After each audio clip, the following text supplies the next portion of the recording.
Bien, je crois que nous sommes prêts, on va découvrir l'interface de SketchUp Free. Donc on va tout bêtement cliquer sur Créer nouveau, on ne va pas choisir d'unité de travail et on va regarder comment ça se passe. Donc dès que vous ouvrez SketchUp Free, vous avez bien entendu tout en haut l'adresse ici de la page du navigateur sur laquelle vous travaillez. En haut à droite, vous avez le logo SketchUp. À droite ici, vous avez toutes les palettes par défaut qui vont nous permettre de travailler notamment avec ce qu'on appelle les balises. On va pouvoir ici choisir aussi des matériaux. En bas à droite, vous avez le champ de mesure. Donc quand je vais prendre par exemple l'outil crayon pour dessiner une ligne, eh bien on va avoir tout de suite, en cliquant, voilà, la mesure en bas qui est en mètres pour l'instant.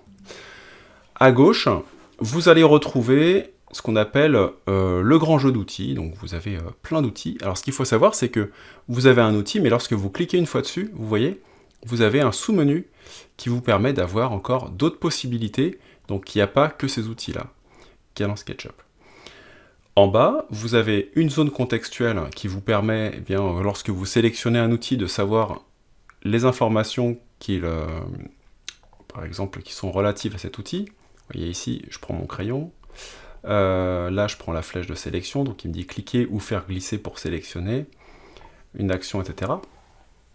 Donc voilà, à gauche, vous avez trois petits icônes. Le premier icône qui est la souris, quand vous cliquez dessus, vous avez la possibilité d'optimiser SketchUp pour un pavé tactile, si vous avez un ordinateur portable ou une souris.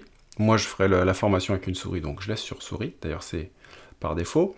Autre réglage, vous avez aussi la possibilité ici de modifier notamment la sensibilité de l'appareil quand vous prenez une souris. Ça, c'est plutôt sympa. Ensuite, le petit globe. Voilà, donc ça peut être très sympa si vous vous êtes trompé de langue au démarrage, de remettre sur français, ou italien, espagnol, anglais. Voilà, donc là, vous pouvez choisir la langue. Le petit point d'interrogation ici vous permet de consulter le centre d'aide. Donc ça, c'est chouette.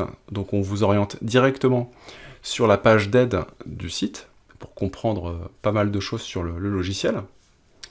Et puis on a des forums, on a aussi rechercher dans SketchUp. Quand vous cliquez sur rechercher dans SketchUp, et bien ça vous renvoie directement au petit bouton que vous avez ici, toujours disponible. Vous voyez, pas la peine d'aller cliquer ici sur le petit point d'interrogation, vous cliquez sur ce petit logo, on dirait un chien qui joue avec une balle, hop, rechercher. Et là, vous pouvez taper une indication. Par exemple, si je tape ligne, voilà, et bien, j'ai plein d'options concernant les lignes. Donc voilà, donc on est parti d'en haut en haut à droite, hop, pour revenir ici sur la gauche. Donc là, on a le grand jeu d'outils. Tout en haut, vous avez la barre de menu. Donc dans la barre de menu à droite, ici, vous avez la possibilité de savoir si votre fichier est déjà enregistré ou pas, sachant que votre fichier est en ligne, il va s'enregistrer par exemple toutes les 5 minutes. Là, des petites flèches de retour. Ici, vous avez un bouton de partage qu'on verra plus tard, permet de générer un lien que vous donnez à quelqu'un et lui va pouvoir se promener dans votre projet directement. Là, c'est le nom de votre fichier. Pour l'instant, c'est un fichier sans titre. Si je clique dessus, je peux renommer mon projet dans un dossier, soit le dossier par défaut de SketchUp, soit dans un dossier que j'aurais créé. Et à gauche, le menu qui concerne le modèle et les préférences. Donc là, on peut, comme je vous disais dans la vidéo précédente, revenir sur le menu d'accueil, créer un nouveau document, ouvrir un document existant, soit un document qui est déjà en ligne, soit un document qui est sur votre appareil. Vous pouvez enregistrer sous. Donc si je clique sur enregistrer sous, voilà, on me repropose encore une fois une phase d'enregistrement que j'aurais eu si j'avais cliqué ici sur enregistrer ou autre. Ensuite, donc partager, c'est le même petit bouton que vous avez ici, donc ça fait complètement doublon. Importation, donc vous pouvez importer de votre appareil, par exemple si vous cliquez sur mon appareil, vous pouvez importer des fichiers SketchUp, vous pouvez importer des fichiers PNG, donc au format image, et JPEG au format image. Les autres formats que l'on peut importer sont disponibles, mais seulement dans la version de mise à niveau, dans SketchUp Go. Donc vous avez 3ds, etc., DWG notamment. Ensuite, on peut importer, on peut exporter, voilà, avec différents formats. Là aussi, faites attention, le DWG, si vous cliquez dessus, on va vous dire « Ah, il faut vous mettre à niveau ».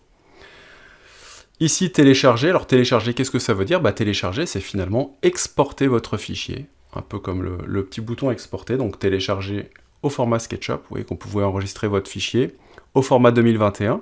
Si vous avez quelqu'un qui aurait SketchUp 2018, vous pouvez cliquer et enregistrer dans une version antérieure. Annuler. Voilà. Puis, tout en bas, on a plutôt les préférences de l'application, donc réglage de l'application. Ici, vous avez la sauvegarde automatique qui est activée et qui enregistre toutes les 5 minutes. Ici, vous avez le phénomène de purge. Alors la purge, c'est quoi? C'est-à-dire que SketchUp va supprimer de votre fichier tout ce qui est inutile. Quand vous avez des matières que vous avez téléchargées mais qui ne sont pas appliquées dans votre modèle, il va les nettoyer. Là, vous avez la langue régionale. Hop, donc là, on est en français. Ici, vous pouvez choisir le modèle par défaut, c'est-à-dire qu'au prochain redémarrage, plutôt que redémarrer en mètres, moi, je veux redémarrer en centimètres. Ce qui fait que la prochaine fois que vous redémarrez, ou dans tous vos documents maintenant, ça sera l'unité de référence.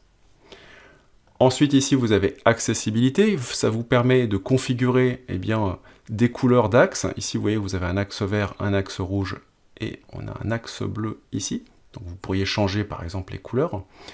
On peut changer la couleur d'une arête qui est perpendiculaire ou parallèle quand vous dessinez, et puis ce qu'on appelle les tangents. Donc, on fait un cercle, par exemple, on verra ensemble avec l'outil arc, qui a une petite couleur bleue. Navigation, donc ça je vous l'ai montré tout à l'heure quand j'ai cliqué sur les préférences supplémentaires de souris. Ça vous permet ici donc de configurer votre souris, de pouvoir par exemple ralentir le zoom ou autre. Voilà, et pour terminer, au centre, vous avez donc votre zone de dessin qui va vous permettre de naviguer en 3D, de zoomer, de dessiner, bref, c'est dans cet espace-là que tout se joue. Donc, petit point pour cette formation, moi j'utilise donc une souris. Il est vraiment pour moi conseillé d'avoir une souris plutôt qu'un pad, puisque toutes les actions se feront avec une souris avec la molette.